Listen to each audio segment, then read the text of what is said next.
సత్యనారాయణ రెడ్డి గారు, లాయర్ రఘు గారు, అట్లాగే ఎంపీపీ నాగేశ్వరన్న, అట్లాగే ఉప జెడ్పీ చైర్మన్ నాగరత్నమ్మ, అట్లాగే ఇక్కడ ప్రతి ఒక్కరికి కూడా పేరు పేరు నమస్తే. పెద్దవాళ్ళు చాలా మంది ఉన్నారు. మన భాస్కర్ కనిపిస్తున్నాడు, ఇంకొక బాసిడి కనిపిస్తా ఉన్నాడు, చాలా మంది హైట్ వాళ్ళు కనిపిస్తా ఉన్నారు.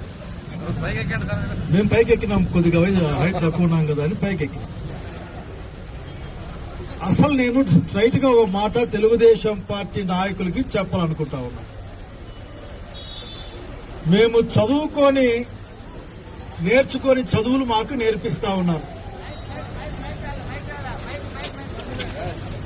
నిశ్శబ్దంగా ఉంటే వినపడుతుంది. కొత్త చదువులు నేర్చుకుంటా ఉన్నాం. ఎక్కడో ఆ కమ్యూనిటీ హాల్లో మీటింగ్ పెట్టుకొని మాట్లాడుకొని మన గొడవ ఏదో మనం మాట్లాడుకొని మనం లేచిపోదాం అనుకున్నాం ప్రజల దగ్గరికి.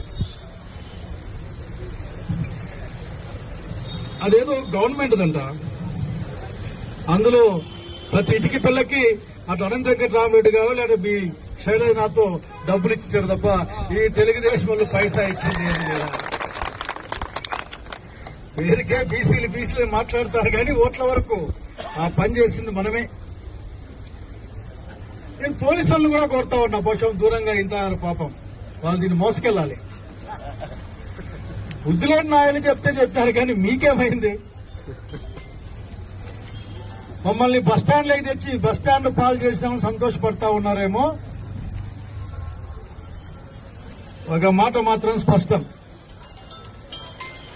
3 సంవత్సరాల 10 నెలల తర్వాత రాబోయేది వైఎస్ఆర్ కాంగ్రెస్ పార్టీ ప్రభుత్వం. ఈ కాన్సెన్స్ కి కాబోయే ఎమ్మెల్యే జగన్ రెడ్డి గారు ఒప్పుకుంటే శైలజనాథ్, నేను, ముఖ్యమంత్రి జగన్మోహన్ రెడ్డి గారు గుర్తుపెట్టుకోమని కోరుతా ఉన్నా. ఎందుకంటే ఏదైనా ఇస్తే